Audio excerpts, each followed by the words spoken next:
ബിസ്മില്ലാഹിർ റഹ്മാനിർ റഹീം അൽഹംദുലില്ലാഹി റബ്ബിൽ ആലമീൻ വസ്സലാത്തു വസ്സലാമു അലാ റസൂലിഹിൽ അമീൻ വഅലാ ആലിഹി വസഹ്ബിഹി അജ്മഈൻ. പ്രിയപ്പെട്ട സഹോദരന്മാരെ, സഹോദരിമാരെ, രക്ഷിതാക്കളെ, അസ്സലാമു അലൈക്കും വറഹ്മത്തുള്ളാഹി വബറകാതുഹു. സൂറത്ത് അൽ ഇസ്രായിലെ അവസാനത്തെ ക്ലാസ്സിലാണ് ഇൻഷാ അല്ലാഹ് നമ്മൾ ഉള്ളത്. 104 മുതൽ 111 വരെ ഉള്ള അവസാനത്തെ ആയത്തുകളാണ് ഇൻഷാ അല്ലാഹ് ഇന്ന് നമ്മൾ പഠിക്കുന്നത്. 104-ാമത്തെ സൂക്തത്തിൽ അല്ലാഹു സുബ്ഹാനഹു വ തആല പറയുന്നു, വഖുൽനാ മിൻ ബഅദിഹി ലിബനി ഇസ്രായീല സ്കുനുൽ അർള ഫഇദാ ജാഅ വഅദുൽ ആഖിറത്തി ജിഅ്നാ ബിക്കും ലഫീഫ. അനന്തരം നാം ഇസ്രായേല്യരോട് പറഞ്ഞു, ഭൂമിയിൽ വസിച്ചു കൊള്ളുവിൻ. പിന്നീട് പരലോകത്തിൻ്റെ വാഗ്ദത്ത സമയം ആസന്നമായാൽ നാം നിങ്ങളെ ആ സകലം ഒന്നായി ഹാജരാക്കുന്നതാകുന്നു. ഈ ആയത്തിലെ മിൻ ബഅദിഹി എന്നതിൻ്റെ അർത്ഥം ഫിർഔനിൻ്റെ നാശത്തിന് ശേഷമെന്നാണെന്ന് എല്ലാ മുഫസ്സിറുകളും പറയുന്നു. ഫിർഔനെ മുക്കിയൊടുക്കിയ സംഭവത്തിന് ശേഷമെന്നാണ് സൂചന. ഫറോവയ്ക്ക് ശേഷമുള്ള ലോകം എന്നത് വലിയൊരു വർത്തമാനമാണ്. ഭൂമിയിൽ വസിച്ചു കൊള്ളുവിൻ എന്ന് പറഞ്ഞതിൻ്റെ താൽപ്പര്യം ഷാം ആണെന്ന് ചിലരും ഷാമും മിസ്റുമാണെന്ന് മറ്റു ചിലരും പറയുന്നു. ഫിർഔന് ശേഷം ഈജിപ്ത് ഇസ്രായേൽ വംശം അനന്തരമെടുത്തു എന്ന് മറ്റൊരു കൂട്ടരും പറയുന്നുണ്ട്. മിസ്രിനെ ഷാമിൻ്റെ ഭാഗമാക്കി എന്ന് വേറെ ചിലർ പറയുന്നുണ്ട്. എന്നാൽ മിസ്രിൽ നിന്ന് പുറപ്പെട്ട ശേഷം ഇസ്രായേലിയർ ആ രാജ്യത്തെ അനന്തരമെടുത്തതിന് വിശ്വസനീയമായ തെളിവില്ലെന്ന് വേറെ ഒരു കൂട്ടരും പറയുന്നുണ്ട്. അല്ലാഹു ആലം. പിന്നീട് പരലോകത്തിൻ്റെ വാഗ്ദത്ത സമയം ആസന്നമായാൽ നിങ്ങളെ എല്ലാവരെയും ഒന്നായി ഹാജരാക്കുന്നത് എന്നാണ് അല്ലാഹു പറയുന്നത്. ലഫീഫൻ എന്നതിന് എല്ലാ ജനതയെയും ഇടകലർത്തി ഫിർഔനും കൂട്ടർക്കും സംഭവിച്ച കൊടിയ നാശത്തെക്കുറിച്ച് തന്നെയാണ് ഇത് സൂചിപ്പിക്കുന്നതെന്ന് അടുത്ത ആയത്തിൽ നിന്ന് നമുക്ക് കൂടുതൽ മനസ്സിലാകുന്നുണ്ട്. 105-ാമത്തെ ആയത്തിൽ പറയുന്നത്, വബിൽ ഹഖ് അൻസൽനാഹു വബിൽ ഹഖ് നസൽ വമാ അർസൽനാക ഇല്ലാ മുബശ്ശിറൻ വ നദീറ. ഈ ഖുർആൻ നാം സത്യത്തോടുകൂടി അവതരിപ്പിച്ചിരിക്കുന്നു. സത്യത്തോടുകൂടി തന്നെയാണ് അവതരിപ്പിച്ചിരിക്കുന്നത്. പ്രവാചകരെ, ഇതിൽ വിശ്വസിക്കുന്നവർക്ക് ശുഭവാർത്തയും വിശ്വസിക്കാത്തവർക്ക് മുന്നറിയിപ്പും നൽകുക എന്നതല്ലാതെ മറ്റൊരു കാര്യത്തിനും നാം താങ്കളെ നിയോഗിച്ചിട്ടില്ല. അല്ലാഹു സുബ്ഹാനഹു വ തആല ഖുർആനെ അവതരിപ്പിച്ചിരിക്കുന്നത് സത്യത്തോടു കൂടിയാണ്.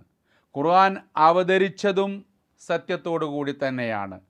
സത്യം, നീതി, ഉന്നത സ്വഭാവങ്ങൾ, നല്ല കൽപ്പനകൾ, തെറ്റായ കാര്യങ്ങളെ തൊട്ടുള്ള നിരോധനങ്ങൾ എന്നിവയാണ് ഖുർആനിൻ്റെ ഉള്ളടക്കം. ഇതാണ് നാം സത്യത്തോടു കൂടി അവതരിപ്പിച്ചിരിക്കുന്നു എന്ന് പറഞ്ഞതിൻ്റെ ഉദ്ദേശമെന്ന് ഇബ്നു ജരീർ അത്തബരി റഹ്മത്തുള്ളാഹി അലൈഹിയെ പോലെയുള്ളവർ പറയുന്നുണ്ട്. ആ നിലക്ക് തന്നെയാണ് അത് അള്ളാഹുവിൽ നിന്ന് മുഹമ്മദ് നബി സല്ലല്ലാഹു അലൈഹി വസല്ലമയിലേക്ക് അവതരിപ്പിച്ചിരിക്കുന്നതും എന്നാണ് രണ്ടാമത് പറഞ്ഞതിൻ്റെ അർത്ഥമെന്നും അദ്ദേഹം വിശദീകരിക്കുന്നു. അടിസ്ഥാനപരമായി ഖുർആൻ അവതരിപ്പിച്ചിട്ടുള്ളത് എവിടെയാണോ അള്ളാഹു അവതരിപ്പിച്ചത് അത് സത്യമാണ്. പ്രവാചകനിലേക്ക് അവതരിപ്പിച്ചതും സത്യമാണ് എന്ന് അതിൽ നിന്ന് നമുക്ക് മനസ്സിലാക്കാം. ഇബ്നു കസീർ റഹ്മത്തുള്ളാഹി അലൈഹിയുടെ അഭിപ്രായത്തിൽ ആദ്യം പറഞ്ഞത് ഖുർആനിൻ്റെ ഉള്ളടക്കത്തെക്കുറിച്ചാണ്. സത്യമാണ് അതിൻ്റെ ഉള്ളടക്കം എന്നർത്ഥം. രണ്ടാമത് പറഞ്ഞത് ഇറങ്ങിയ രീതിയെക്കുറിച്ചാണ്. അഥവാ സത്യസന്ധനായ ജിബ്രീൽ അലൈഹിസ്സലാം മുഖേന ഏറ്റക്കുറച്ചിലില്ലാതെ സുരക്ഷിത രീതിയിൽ താങ്കളിലേക്ക് വന്നിരിക്കുന്നു എന്ന് അർത്ഥം. അഥവാ ഉള്ളടക്കം കൊണ്ടും അവതരണം കൊണ്ടും സത്യസന്ധമായ ഗ്രന്ഥമാണ് വിശുദ്ധ ഖുർആൻ എന്ന് ചുരുക്കം. മുബശ്ശിർ ശുഭവാർത്ത അറിയിക്കുന്നവൻ, മുൻദിർ മുന്നറിയിപ്പ് നൽകുന്നവൻ, ഇത് രണ്ടാണ് പ്രവാചക ദൗത്യത്തിൻ്റെ ആകെപ്പൊരുൾ. ഖുർആനിൽ വിശ്വസിക്കുന്ന ജനങ്ങൾക്കാണ് ജീവിത വിജയം കൊണ്ടും സ്വർഗം കൊണ്ടും സന്തോഷവാർത്ത അറിയിക്കുന്നത്.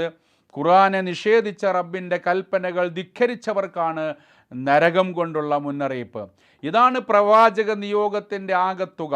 അതോടൊപ്പം ഇതൊന്നും മതിയാകാതെ അടിക്കടി ദൃഷ്ടാന്തങ്ങൾ ആവശ്യപ്പെടുന്ന ജനതയെ ഏതെങ്കിലും വിധത്തിൽ വിശ്വാസികളാക്കേണ്ട ഉത്തരവാദിത്തമൊന്നും താങ്കൾക്കില്ല.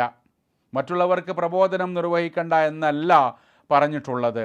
നന്മ സ്വീകരിച്ചാൽ, പ്രവർത്തിച്ചാൽ അതിൻ്റെ ഗുണം അവർക്കാണ്.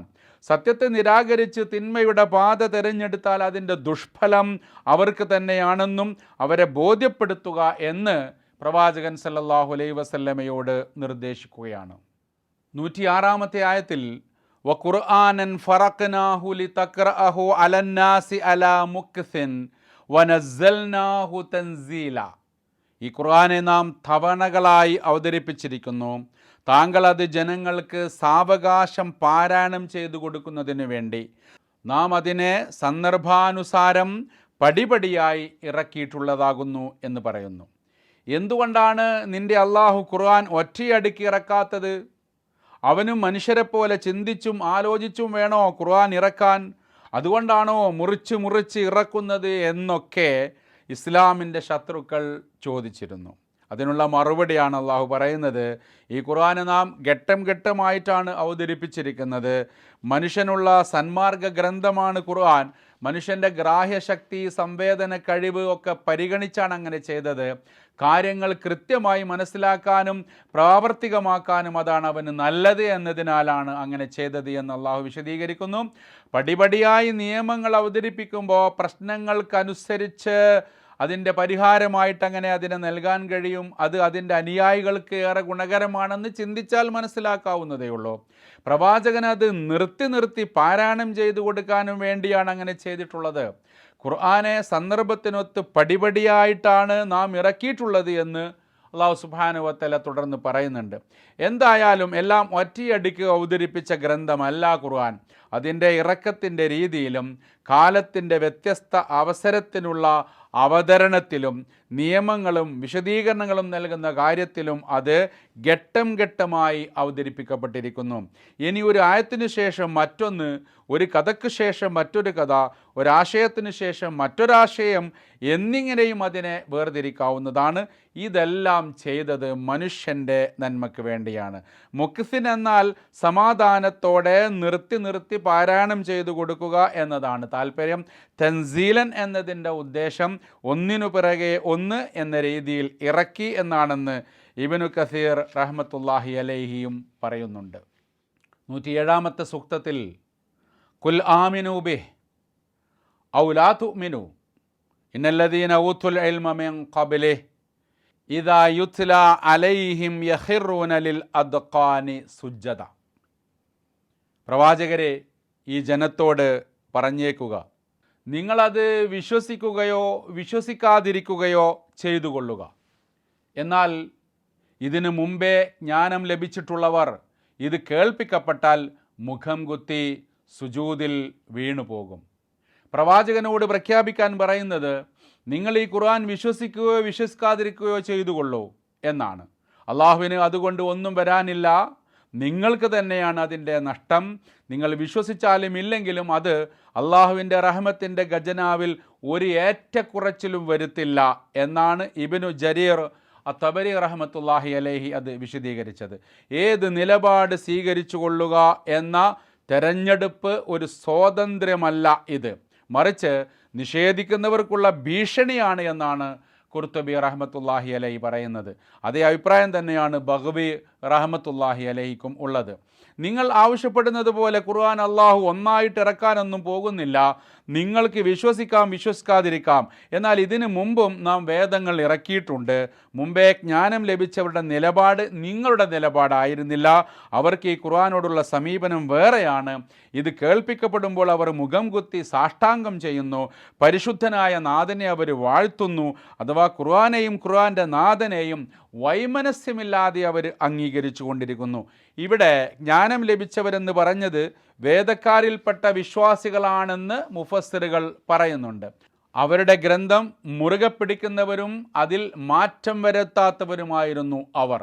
നബി സല്ലല്ലാഹു അലൈഹി വസല്ലം നിയോഗിതനായ ശേഷം ആ പ്രവാചകനിൽ വിശ്വസിച്ച സൽമാനുൽ ഫാരിസി, അബൂദർ റളിയല്ലാഹു അൻഹു, സെയ്ദ് ബിൻ ഉമർ തുടങ്ങിയവരെ ബഗ്വി റഹ്മത്തുള്ളാഹി അലൈഹി ഈ ഗണത്തിൽ ഉദാഹരിക്കുകയും ചെയ്യുന്നുണ്ട്. അത്തരക്കാർ വേദങ്ങളുടെ വിവരണ ശൈലി മനസ്സിലാക്കിയിട്ടു തന്നെയാണ് നാഥനെയോർത്ത് മുഖം കുത്തി സാഷ്ടാംഗ പ്രമാണത്തിൽ വീണുപോകുന്നത് എന്ന് വിശദീകരിക്കുന്നു. ദഖ്നുൻ എന്നാൽ മുഖത്തിൻ്റെ താഴ്ഭാഗമാണ്. അദ്ഖാൻ അതിൻ്റെ ബഹുവചനമാണ്. ഖുർആനിനെ ആദരിച്ചുകൊണ്ടും അതിൻ്റെ ഗാംഭീര്യം മനസ്സിലാക്കിക്കൊണ്ടുമാണ് അത് ഓതി കേൾപ്പിക്കപ്പെടുമ്പോൾ അവർ അതിൻ്റെ നാഥൻ്റെ മുമ്പിൽ മുഖം കുത്തി സുജൂദ് ചെയ്യുന്നത്. ഖുർആൻ സ്വയം ഒരു സുജൂദിൻ്റെ ഗ്രന്ഥമല്ല. അതുകൊണ്ടാണ് അത് ഓതി കേൾപ്പിക്കപ്പെടുമ്പോൾ അതിൻ്റെ നാഥൻ്റെ മുമ്പിൽ സുജൂദ് ചെയ്യുന്നത് എന്ന് പറയുന്നത്. ഖുർആൻ്റെ മുമ്പിലല്ല സുജൂദ് ചെയ്യുന്നത്, അത് ഓതി കേൾപ്പിക്കപ്പെടുമ്പോൾ അതിൻ്റെ നാഥൻ്റെ മുമ്പിലാണ് അവർ സുജൂദ് ചെയ്തിരുന്നത് എന്ന് പറയുന്നത്.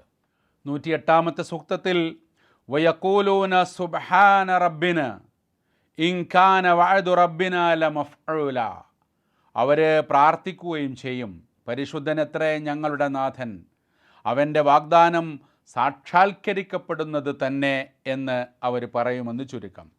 അവർ സാഷ്ടാംഗം പ്രണമിക്കുക മാത്രമല്ല ചെയ്യുന്നത്, ഞങ്ങളുടെ നാഥൻ പരിശുദ്ധനെത്രയെന്ന് പറയുകയും അവൻ്റെ വാഗ്ദാനം സാക്ഷാത്കരിക്കപ്പെടുന്നത് തന്നെ എന്ന് പ്രഖ്യാപിക്കുകയും ചെയ്യുന്നുണ്ട്.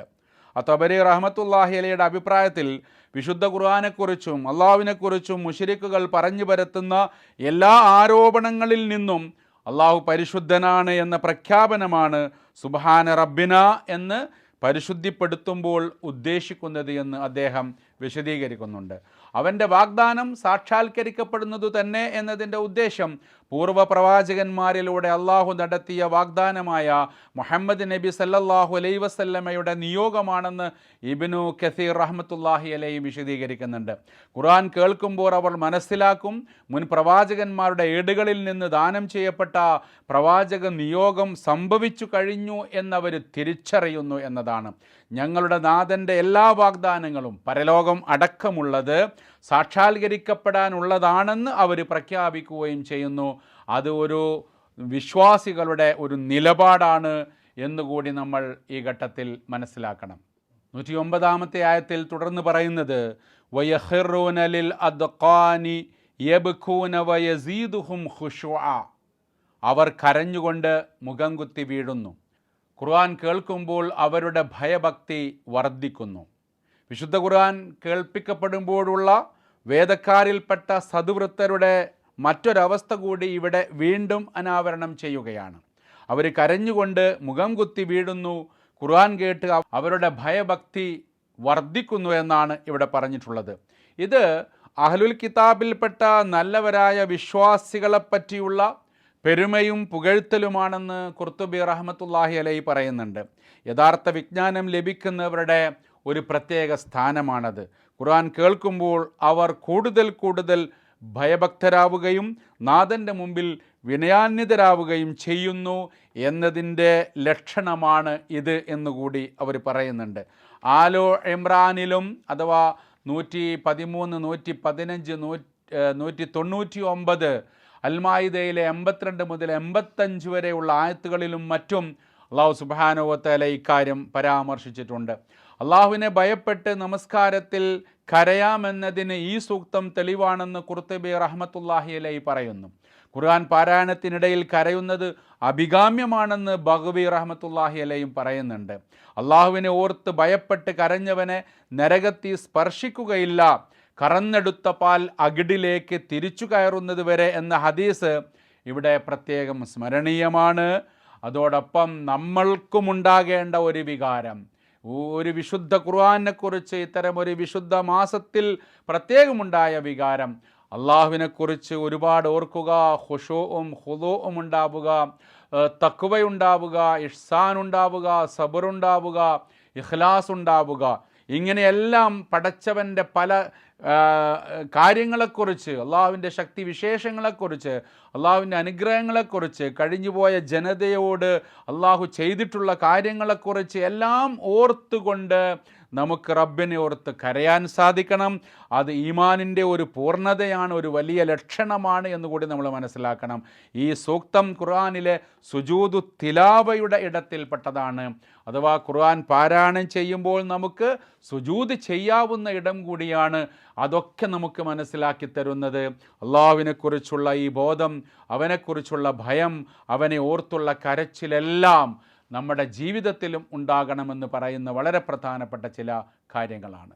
110-ാമത്തെ സൂക്തത്തിൽ അല്ലാഹു സുബ്ഹാനഹു വ തആല പറയുന്നത് ഖുൽ അദ്ഉല്ലാഹ അവിദ്ഉർ റഹ്മാൻ അയ്യമ്മാ തദ്ഉ ഫലഹുൽ അസ്മാഉൽ ഹുസ്നാ വലാ തജ്ഹർ ബിസലാത്തിക വലാ തുഖാഫിത് ബിഹാ വബ്തഗി ബൈന ദാലിക സബീല. പ്രവാചകരെ, അവരോട് പറയുക, അള്ളാഹുവിനെ വിളിച്ച് പ്രാർത്ഥിച്ചുകൊള്ളുക, അല്ലെങ്കിൽ കരുണാമയനെ എന്ന് വിളിച്ചു പ്രാർത്ഥിക്കാം. ഏതു പേരിലും പ്രാർത്ഥിച്ചുകൊള്ളുക. വിശിഷ്ടനാമങ്ങളൊക്കെയും അവനുള്ളതാകുന്നു. താങ്കളുടെ നമസ്കാരം ഏറെ ഉച്ചത്തിലാവരുത്, വളരെ പതിഞ്ഞ സ്വരത്തിലും ആവരുത്. രണ്ടിനുമിടയിൽ മധ്യനില സ്വീകരിക്കണം എന്ന്. പ്രവാചകനോട് അള്ളാഹു മക്കയിലെ സത്യനിഷേധികളോട് പറയണമെന്ന് ഉണർത്തുന്ന കാര്യം, നിങ്ങൾ അള്ളാഹു എന്ന് വിളിച്ചുകൊണ്ട് പ്രാർത്ഥിക്കുക, അല്ലെങ്കിൽ റഹ്മാൻ എന്ന് വിളിച്ചുകൊണ്ട് പ്രാർത്ഥിക്കുക എന്നാണ്. ഈ ആയത്തിൻ്റെ അവതരണകാലമായി മുഫസ്സിറുകൾ പറഞ്ഞിട്ടുള്ള കാര്യങ്ങൾ ഇങ്ങനെയാണ്. ഇബ്നു ജരീർ അത്തബരിയുടെ അഭിപ്രായത്തിൽ നബി സല്ലല്ലാഹു അലൈഹി വസല്ലം പ്രാർത്ഥിക്കുമ്പോൾ ചിലപ്പോൾ യാ റഹ്മാൻ യാ റഹീം എന്ന് പറഞ്ഞിരുന്നു. ഇത് കേട്ട മുശ്രിക്കുകൾ ആക്ഷേപിച്ചുകൊണ്ട് പറഞ്ഞു, ഇയാൾ ക്ഷണിക്കുന്നത് ഒരു ദൈവത്തിലേക്കാണ്, എന്നാൽ അദ്ദേഹം 2 ദൈവങ്ങളോട് പ്രാർത്ഥിക്കുന്നു. അവർക്ക് ആ റഹ്മാൻ എന്ന നാമം പരിചയമില്ലായിരുന്നു. അവരുടെ ദൈവങ്ങൾക്കൊന്നും അങ്ങനെ ഒരു പേരും ഇല്ലായിരുന്നു. അതിനാൽ തന്നെ അവർക്കത് ഇഷ്ടപ്പെട്ടില്ല. മറ്റൊരു റിപ്പോർട്ടിൽ അവർ കേട്ടിരുന്ന ഒരു അർ-റഹ്മാൻ യമാമയിലുള്ള ഒരു വ്യക്തിയാണ്. യമാമയിലുള്ള അദ്ദേഹവുമായിട്ട് മുഹമ്മദിന് ബന്ധമുണ്ട്, അതുകൊണ്ടാണ് അദ്ദേഹത്തെ വിളിച്ച് പ്രാർത്ഥിക്കുന്നതെന്ന് മറ്റൊരു ആക്ഷേപമായിരുന്നു. ഇതിനൊക്കെയുള്ള മറുപടിയായിട്ടാണ് 2 പേരിലും നിങ്ങൾ വിളിച്ച് പ്രാർത്ഥിക്കുക എന്ന് അവരോട് പറയാൻ പ്രവാചകനോട് അല്ലാഹു സുബ്ഹാനഹു വ തആല കൽപ്പിക്കുന്നതെന്ന് മുഫസ്സിറുകൾ വിശദീകരിക്കുന്നു. ഏതു പേരിലും പ്രാർത്ഥിച്ചുകൊള്ളുക എന്നും നിങ്ങൾ കരുതുന്ന പേരുകൾ മാത്രമല്ല, അസ്മാഉൽ ഹുസ്ന അഥവാ ഉത്കൃഷ്ടനാമങ്ങളൊക്കെയും അവനുള്ളതാകുന്നു എന്നും തുടർന്ന് അള്ളാഹു പ്രഖ്യാപിക്കുന്നു.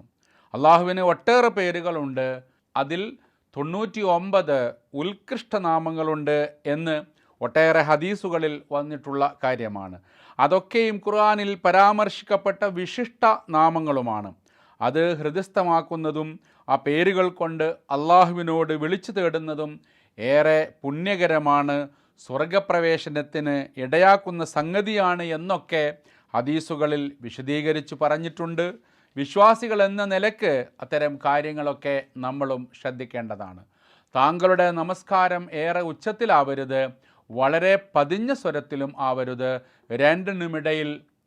രണ്ടിനുമിടയിൽ ഒരു മധ്യനില സ്വീകരിക്കണം എന്ന് പറഞ്ഞതിൻ്റെ കാരണമായി ഇബ്നു ജരീർ തബരി റഹ്മത്തുള്ളാഹി അലൈഹി തൻ്റെ തഫ്സീറിൽ ഇബ്നു അബ്ബാസിൽ നിന്നുള്ള ഒരു റിപ്പോർട്ട് ഉദ്ധരിക്കുന്നുണ്ട്.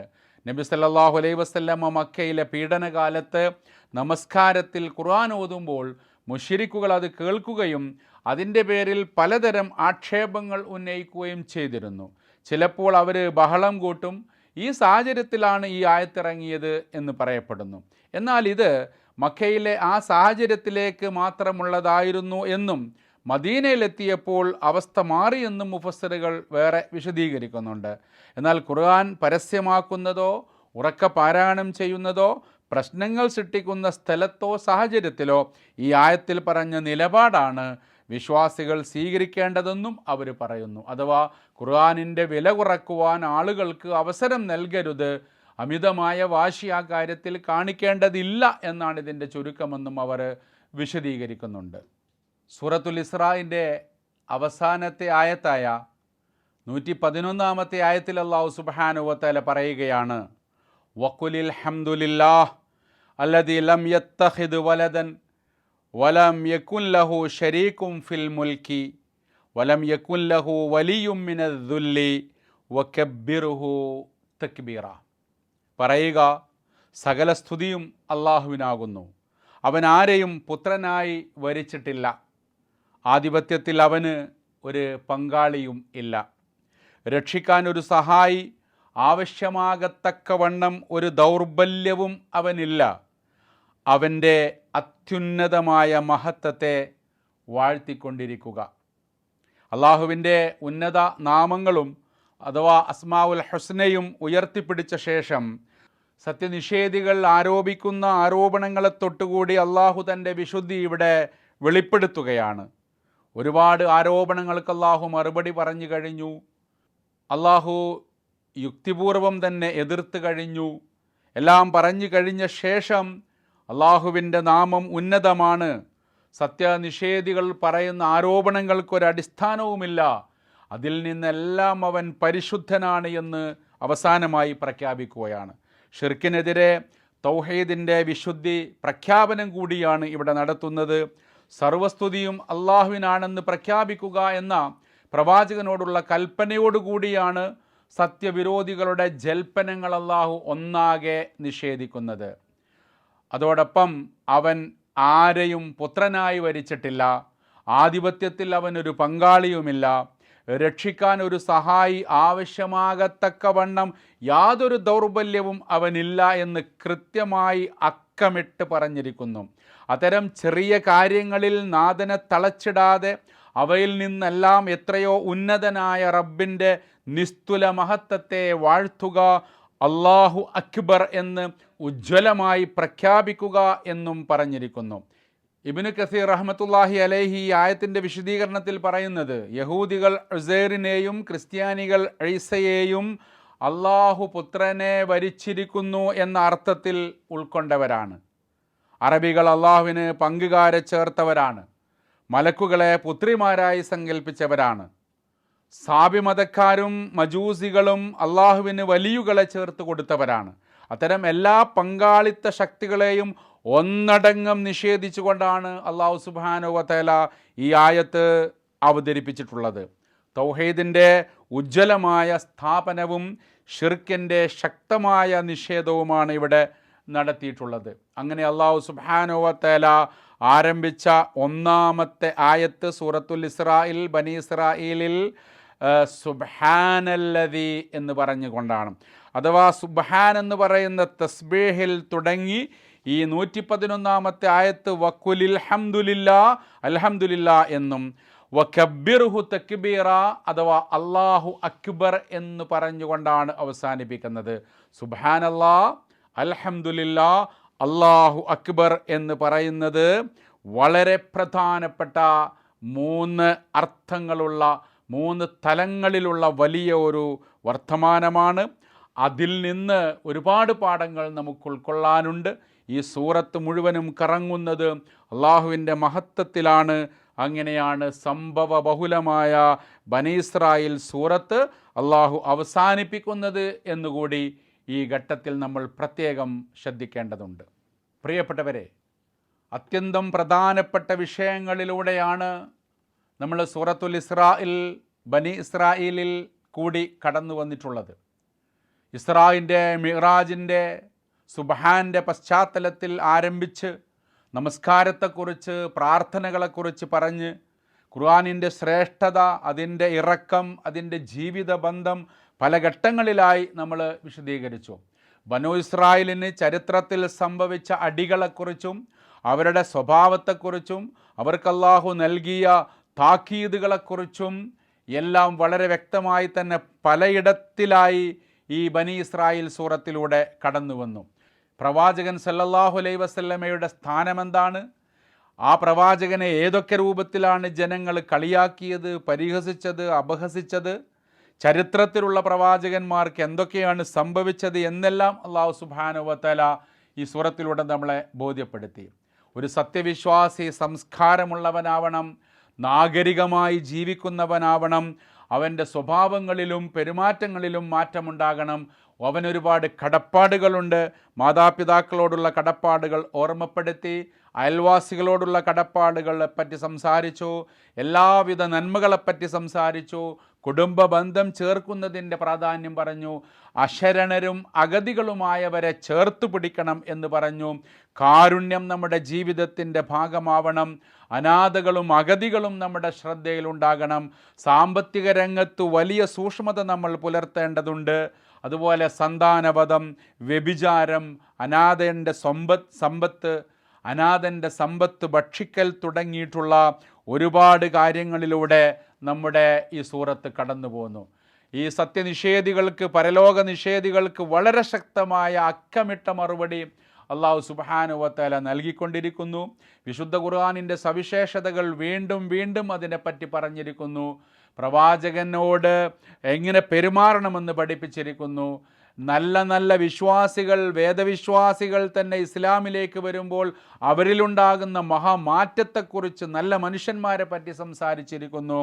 അതോടൊപ്പം സത്യവിശ്വാസികൾക്ക് അള്ളാഹുവിലേക്ക് മടങ്ങാൻ ഒരു പ്രയാസവുമില്ല. ഏത് പേരിലും റബ്ബിനെ വിളിക്കാം. അവൻ അസ്മാഉൽ ഹുസ്നയുണ്ട്, അവൻ പരിശുദ്ധനാണ്. നിങ്ങൾ പറഞ്ഞു വരുത്തുന്നത് പോലെയുള്ള പ്രശ്നങ്ങളൊന്നും അള്ളാഹുവിൻ്റെ പേരിൽ ഇല്ല എന്ന് തുടങ്ങിയിട്ടുള്ള വളരെ മഹത്തായ പാഠങ്ങൾ അൽഹംദുലില്ലാഹ് ഈ സൂറത്തിലൂടെ പഠിക്കാൻ അള്ളാഹു സുബ്ഹാനഹു വ തആല നമുക്ക് അവസരം നൽകിയിട്ടുണ്ട്. ഇത് ഖുർആനിലെ ഒരു സൂറത്ത് മാത്രമാണ്. നമ്മളിവിടെ അവതരിപ്പിച്ചത് വളരെ പരിമിതമായ കാര്യങ്ങളാണ്. ഇതൊന്നുമല്ല ഈ സൂറത്ത്. ഇതൊരു ബഹറാണ്. ഇതിലെ വിഷയങ്ങൾ, വിജ്ഞാനീയങ്ങൾ, ഇതിലെ ഉപമകൾ, ഉപദേശങ്ങൾ, അതുപോലെയുള്ള താരതമ്യങ്ങൾ അത് വളരെ വളരെ ബൃഹത്തായതാണ്. അതിൻ്റെ അടുത്തൊന്നും എത്താൻ പാവങ്ങളായ അറിവില്ലാത്ത നമുക്ക് സാധ്യമല്ല. പക്ഷേ വിശുദ്ധ ഖുർആനിൻ്റെ പഠനം തുടരുക, അതിലെ ഗവേഷണം തുടരുക, അത് കാലഘട്ടത്തിനെ വെളിച്ചമാക്കി അതിനെ മാറ്റുക. യുവാക്കളും യുവതികളും ഈ ഒരു ദൗത്യം ഏറ്റെടുക്കുക. പുതിയ പുതിയ കാലഘട്ടത്തിൽ അത് ആർട്ടിഫിഷ്യൽ ഇൻ്റലിജൻസിൻ്റെയും റോബോട്ടിക് യുഗത്തിൻ്റെയും ഒക്കെ കാലമാണെങ്കിലും ലോകത്തെ ഇനി വെളിച്ചത്തിലൂടെ നയിക്കാൻ ബാക്കിയുള്ളത് വിശുദ്ധ ഖുർആൻ മാത്രമാണ്. ലോകത്തിലെ സാമ്പത്തിക, വ്യാവസായിക, ശാസ്ത്ര, മനഃശാസ്ത്രപരമായിട്ടുള്ള എല്ലാ വികസനത്തിൻ്റെയും അടിസ്ഥാനമാകേണ്ടത് വിശുദ്ധ ഖുർആനാണ്. ആ വെളിച്ചത്തിലൂടെയാണ് ലോകം മുന്നോട്ട് പോകേണ്ടത്. തീർച്ചയായിട്ടും 111 സൂക്തങ്ങളുള്ള ഈ ഒരു ഖുർആൻ നമ്മൾ പരിമിതമായ സമയത്തിനുള്ളിൽ നിന്ന് വിശദീകരിച്ചപ്പോൾ അതിൽ വീഴ്ചകൾ വരാൻ സാധ്യതയുണ്ട്. സ്പീഡ് അധികമായി പോയിട്ടുണ്ട്. എല്ലാ കാര്യങ്ങളും നേർക്ക് നേരെ വിശദീകരിച്ച് പറയാൻ സമയം നമ്മളെ അനുവദിച്ചിട്ടില്ല. ഇങ്ങനെയുള്ള ഒരുപാട് പ്രതികൂല സാഹചര്യങ്ങളിലാണെങ്കിലും വിശുദ്ധ ഖുർആനിൻ്റെ ബഹറിൽ നിന്ന് അല്പമെങ്കിലും കോരിയെടുക്കാൻ അള്ളാഹു നമുക്ക് ഈ വിശുദ്ധ റമദാനിൽ അവസരം നൽകിയിരിക്കുന്നു. ആ അള്ളാഹുവിനെ മനസ്സറിഞ്ഞ് വാഴ്ത്തുക, അവനിലേക്ക് അടുക്കുക, അവൻ്റെ തൃപ്തി നേടുക, അവൻ്റെ റിളയിലൂടെ മുന്നോട്ട് പോവുക, അവനെ ഓർത്തുകൊണ്ട് ജീവിക്കുക, സ്വർഗം മനസ്സിൽ കാണുക. അള്ളാഹു സുബ്ഹാനഹു വ തആല ഈ വിശുദ്ധ ഖുർആനിൻ്റെ വെളിച്ചത്തിലൂടെ, നൂറിലൂടെ, ബസീറത്തിലൂടെ മുന്നോട്ട് പോകാൻ നമ്മെ എല്ലാവരെയും അനുഗ്രഹിക്കുമാറാവട്ടെ. ഹിദായത്തിൻ്റെ പൂർണ്ണ വെളിച്ചം നൽകി അള്ളാഹു നമ്മെ എല്ലാവരെയും അനുഗ്രഹിക്കുമാറാവട്ടെ. നമ്മുടെ കർമ്മങ്ങളെല്ലാം അള്ളാഹു സ്വീകരിക്കുമാറാവട്ടെ. അള്ളാഹുവിൻ്റെ മാർഗത്തിലൂടെ, അവൻ ഇഷ്ടപ്പെട്ട വഴിയിലൂടെ മുന്നോട്ട് സഞ്ചരിച്ച് പൈശാചികതയോട് പടവെട്ടി ഉത്തരവാദിത്തങ്ങൾ നിർവഹിച്ച് ചങ്കൂറ്റത്തോടുകൂടി, ഇസ്സത്തോടുകൂടി, ആഭിജാത്യത്തോടുകൂടി, ഈമാനോടുകൂടി, സബറോടുകൂടി, തഖ്വയോടുകൂടി എല്ലാം മുന്നോട്ട് പോകാനുള്ള തൗഫീഖ് അള്ളാഹു നൽകി അനുഗ്രഹിക്കുമാറാവട്ടെ. ഈ വിശുദ്ധ ഖുർആൻ നാളെ പരലോകത്തിൽ നമുക്ക് അനുകൂലമായി സാക്ഷി നിൽക്കുന്നവരിൽ അള്ളാഹു നമ്മെ എല്ലാവരെയും ഉൾപ്പെടുത്തി അനുഗ്രഹിക്കുമാറാവട്ടെ. റബ്ബന തഖബ്ബൽ മിന്നാ ഇന്നക അൻതസ് സമീഉൽ അലീം വതുബ് അലൈനാ ഇന്നക അൻതത് തവ്വാബുർ റഹീം. അല്ലാഹുമ്മ അഇസ്സൽ ഇസ്ലാമ വൽ മുസ്ലിമീൻ വഅദില്ല അശ്ശിർക വൽ മുശ്രികീൻ. അല്ലാഹുമ്മ ശത്തിത് ശംലൽ കാഫിരീൻ. അല്ലാഹുമ്മ ശത്തിത് ശംലൽ ഫാശിയീൻ. അല്ലാഹുമ്മ ശത്തിത് ശംലൽ സഹായിനതി വൽ മുനാഫിഖീൻ. اللهم انصر الإسلام في كل مكان. اللهم دمر أعداءنا وأعداءك يا أرحم الراحمين. اللهم انصر الإسلام والمسلمين في كل مكان يا حي يا قيوم يا حي يا قيوم يا حي يا قيوم. ربنا تقبل منا إنك أنت السميع العليم وتب علينا إنك أنت التواب الرحيم. ربنا آتنا في الدنيا حسنة وفي الآخرة حسنة وقنا عذاب النار. اللهم صل على محمد وعلى آل محمد وآخر دعوانا أن الحمد لله رب العالمين. السلام عليكم ورحمة الله وبركاته.